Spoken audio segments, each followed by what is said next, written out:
Sewell Mill is a century-old building, and there are many unique features of this historic landmark in Bremen. Innovative ideas of the founder have truly revolutionized the clothing industry of the South.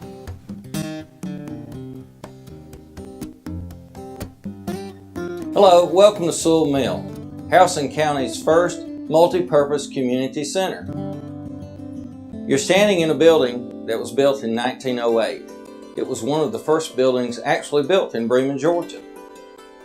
I hope to, during this time, show you some of the different purposes that it's used for today and how it's used to better our community.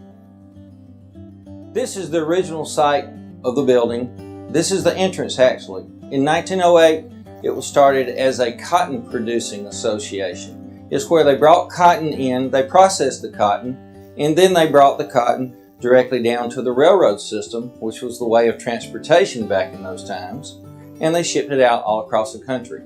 The reason that it came through this door is because this is the northern portion of the building. And if you'll notice when you're in here, turn around and look, and you'll notice that the floor is built on an 8-degree slant downward. Why is that? Because those cotton bales were heavy, man.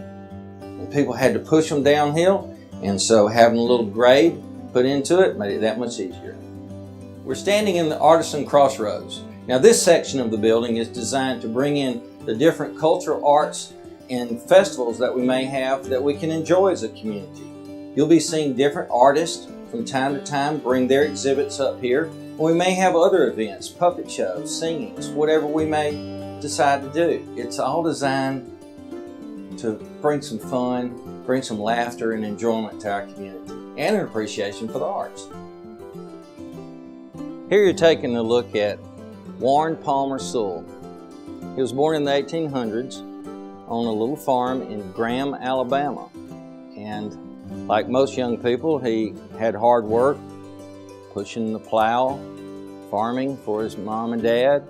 He was the oldest of 12 children. But there was one thing for sure. He didn't want to stay on the farm. He had bigger ideas.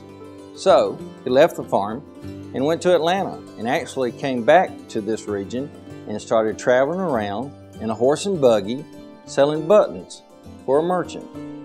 Well, this took place for about 2 or 3 years, and then he, along with his brother Robert, took the gamble of their lives. They took all their money and they decided that they were going to start the first manufacturing company ever done in the South. Now, most clothing before this time had been done only in Baltimore. Nobody had ever considered making tailored clothing in the South. But they chose Bremen, Georgia. Why? Well, once again, it was because of the railroads. The Northern Railroad and the Southern Pacific crossed in Bremen, Georgia. That's how you did transportation back then. That's why they chose Bremen. Mr. Sewell used to refer to himself as a Christian industrialist, and he believed in a Christian way of living, both in his business and in his personal life. He believed in giving back to the community. In 1948, he established the Warren Sewell Foundation. It was an eleemosynary board set up to do just that, give back to our community. He was actively involved in the American Cancer Society. He was also involved with the Southern Baptist Association.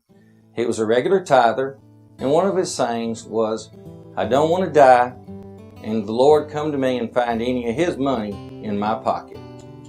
What a way to live, and what a great example for others to follow. Today, the Warren Sewell Foundation has given over $12 million to churches, libraries, municipalities, and schools in making a better way of life.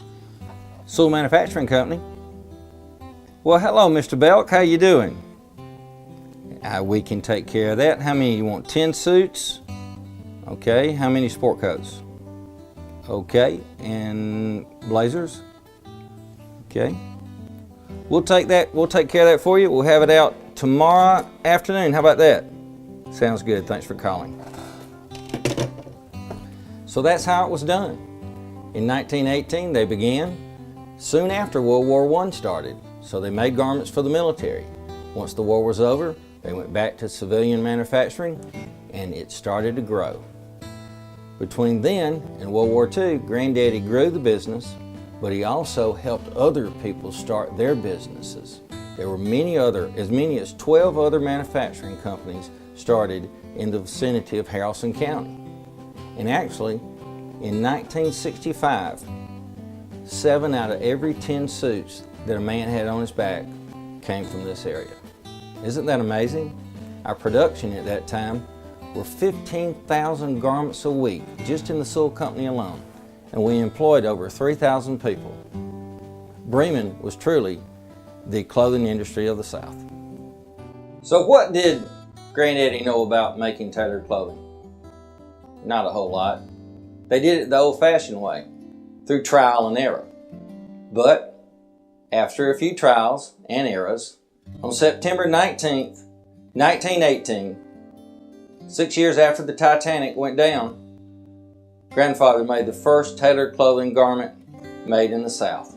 Here it is. You'll see it at Sewell Mill. You could almost wear it down the street today. You know, 1918 was a long time ago, and the Sewell companies have evolved during these many years, and if we make it to 2018, we'll be a 100-year-old company. Well, that really doesn't happen by accident. One of the qualifications that Mr. Sewell always instilled in his generation and those to come is an ability to adapt. Well, we know in the United States there's been a lot of changes that have taken place. NAFTA has changed some of the rules, and dress-down clothing has affected all of us. One of the things that we realized would always remain the same is you're not going to go to war with a made-in-China garment in your back. That's going to be held only for United States manufacturing. So it was a natural to go all the way back to the 1920s, to World War I, and in lean times start manufacturing for the military. Here's an example of one of the military garments we make. We presently make for the United States Navy, the Air Force, the U.S. Army, and the military officers' uniforms in many different divisions such as the Coast Guard. It's really been a blessing working with our government, and there's also a sense of pride knowing that our soldiers are going, representing our country, wearing a Sewell garment. Sir, yes sir.